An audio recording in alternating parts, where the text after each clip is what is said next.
Hi, everybody. This is the 2-minute drill. He's Seth Joyner. I'm Derrick Gunn. All right, Seth, let's get right to it. Everybody not happy with the Eagles, the way the Eagles did not pressure Jared Goff in Detroit. What do they need to do to ramp up the pressure against Kirk Cousins on Monday night? Well, they want to get there with 4, and in their 5-man line, they still want to get there with 4, occasionally 5.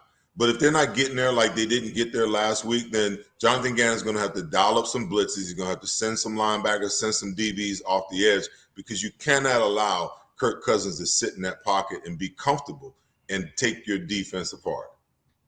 All right, everybody was caught off guard by the way Detroit went after Jalen Hurts, and of course, Jalen stepped up and burned them. Do you expect the Vikings defense to try a similar tactic against Hurts Monday? I would think they would have to look at that film and say, hey, we have to.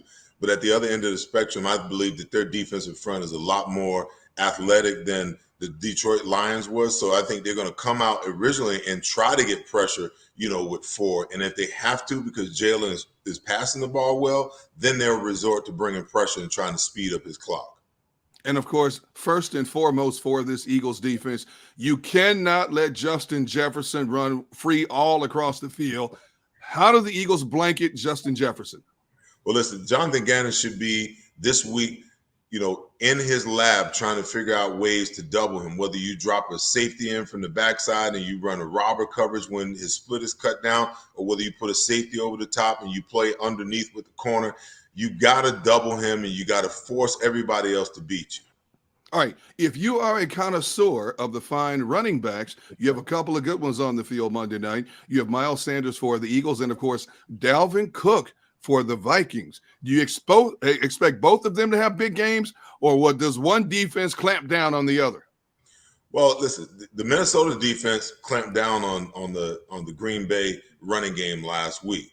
Conversely, the Eagles defense got run through like Swift cheese, if you will, last week by DeAndre Swift and the Detroit Lions. So obviously, you would think that the Packers have the advantage, but I can promise you the Eagles are in practice this week having major conversations about how they shore up their run defense. All right, who do you like in this game and why, real quick? I still like the Eagles. If they can pressure Kirk Cousins and they can force him to be the skittish quarterback that he's been over the past, then they've got a real good chance of creating some turnovers.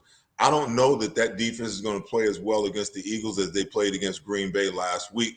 The emotions of the game, divisional game. I like the Eagles to win this game 24-20. All right, that has been the 2-minute drill. Hey, don't forget to watch the post-game show right here on the JAKIB Sports Media YouTube channel on 6abc.com. It is called the Pond Lee Hockey post-game show. And you can also watch Seth Joyner right here on 6abc.com. For Seth Joyner, I'm Derrick Gunn. We'll see you next time.